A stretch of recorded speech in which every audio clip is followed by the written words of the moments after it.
Hey guys, if you make a common mistake, you may end up spending thousands of dollars on repairs that you may actually not need. Make sure you stay until the end, we'll explain what it is.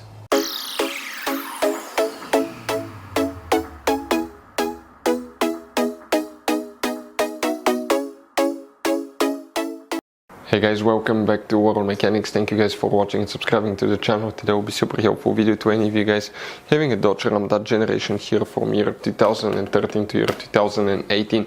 If you have a problem where you have traction control light on, we'll explain what can easily cause that, which fuses you need to check, 3 special fuses, what else can easily cause that, how the system works, all that stuff. Stay with us, we'll explain about that, where you can buy cheap parts to use fuses, relays at a good price, quick shipping, that way you do not waste money and time, and why it's always a good idea to test fuses and relays. All that guys will be covered absolutely free for your convenience. Make sure you stay until the end.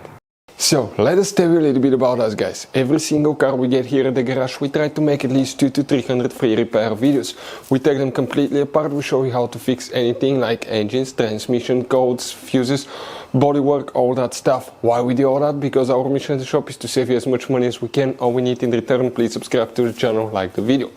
On this channel guys, specifically, we will be making a video about every single fuse, every single relay on that Dodge Ram. And let's say you're in the middle of nowhere, your fuel pump fuse goes bad, all we have to do, find our video, watch it for a minute or two, replace that fuse, you're back on the road. So we do that guys to help you as much as we can. Also, we have more than 14,000 free repair videos on our YouTube channels that can save you thousands of dollars in future repairs. So let's start on it now. So the traction control light on, if it stays on, what can easily cause that? First, let's go ahead and explain about some fuses guys. What do we need to do? Open the hood on that Dodge Ram, and here, once you open the hood on the driver's side, you're going to find your car battery. In front of it you have the main fuse box. You need to press these 2 tabs at the same time, lift up, it will open. On the inside you will find the main engine fuse box with a layout like this one. Before we continue, let's explain quickly why it's always a good idea to test fuses and relays. Guys, it's very important to always test your fuses and relays. Why? Sometimes you may think you have a good fuse guys. It's hard to tell. Look at those fuses, right? And sometimes, okay, you pull the fuse. Okay, I'm going to get the fuse puller and I'm going to remove one fuse.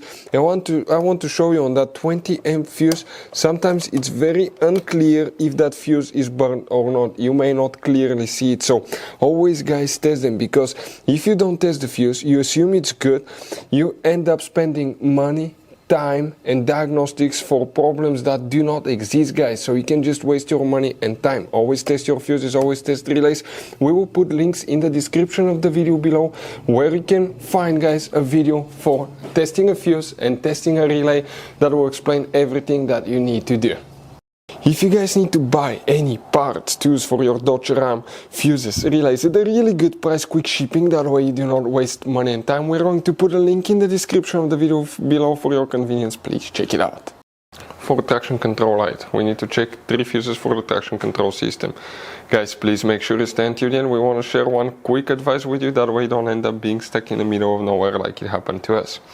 The first fuse that you need to check is fuse number 6, then check fuse number 26, right here, 6, 26 and 76. These 3 fuses will need to be checked. Other things that can easily cause traction control light on guys. Quite often we see having bad brake light switch. The brake light switch, if it doesn't work, if it's not calibrated, okay, that can cause traction control light on. If you want to see how to test brake light switch, we have multiple videos on our YouTube channels. Other things that we see, bad ABS sensor. That's practically the sensor. You have 4 of them on each tire that detects how fast each tire is spinning. They have contact with water, dust, dirt, all kind of stuff, because they're practically on the wheels guys, so eventually they do fail. If you want to see how to test ABS sensor, we have multiple videos how to do that. Other things guys, okay, that we see here at the garage could be bad traction control sensor. This is the sensor that detects the movement of the car. Okay, this is okay usually on most Dodge vehicles under the center console. Bad traction control sensor or bad traction control module. This is the computer, this is the brains for the traction control module right here guys. That's what does it. Practically that black thing is the computer part. Another thing could be having a bad steering angle sensor. that detects how much you steer, or not having a steering angle sensor calibrated. You may need to calibrate it after alignment, after suspension replacements, after even battery replacement in some cases as well, guys. But bad steering angle sensor can cause that. Those are the most common things we see at the garage, and those will be the first thing to check if you have problems with the traction control light on. So guys, you have all kinds of different fuses and relays. Some of those are very specific, they're hard to find, especially if you're in a small town or in the middle of nowhere. One time we needed a replacement, we couldn't find one, and we were stuck in the middle of nowhere for a few days until we got a shipment on the internet, guys. So keep some spares in your glove box for a peace of mind. Hopefully guys the video will be helpful. Thank you for watching and see you guys next time.